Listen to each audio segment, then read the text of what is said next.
Sumakit ulo ko guys kay Meta.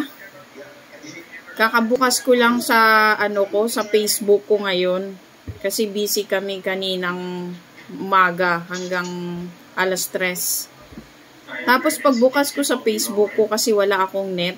Mahina yung net namin kasi may problema. Pagbukas ko nakalagay agad restricted. Ayan 1 hour restricted. Naranasan nyo na ba to? Tapos hindi ako makakagalaw kung anong gagawin ko sa account ko. Kahit ang dami ko nang gustong gawin. Wala pa akong content buong araw. Wala pa akong nagawang content.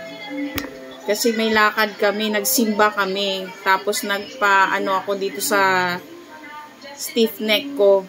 Pinagamot ko. Tapos pag open ko sa account ko, sa Facebook account ko, ganito na ang madatnan ko, naka-restricted agad ako. Wala pa naman akong ginawa sa Facebook account ko. 'Di ba? Nakakaloka. Tapos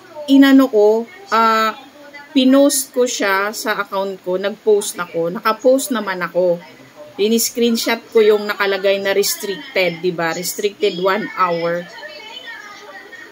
Biruin mo, 40 minutes na, wala pang nakapag-comment, wala pang ni isang nag-like, ni isang tingnan nyo guys. Ayan. Wala pang ni isang nag-comment, wala pang ni isang nag-react sa post ko. Diba?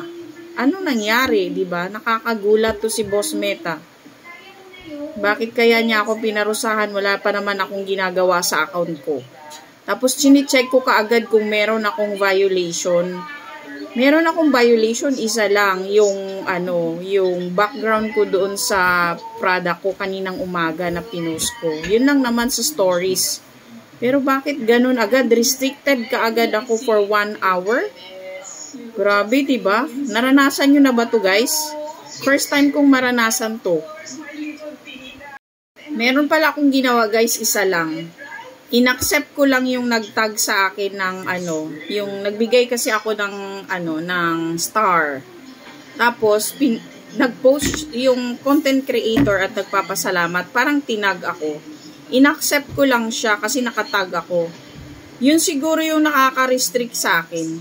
Palagay ko. Yun yung naka-restrict sa account ko for 1 hour. Kaya ingat-ingat talaga kayo guys sa mga account niyo. Sana nakatulong sa inyo guys yung video ko. Don't forget to share. Thank you.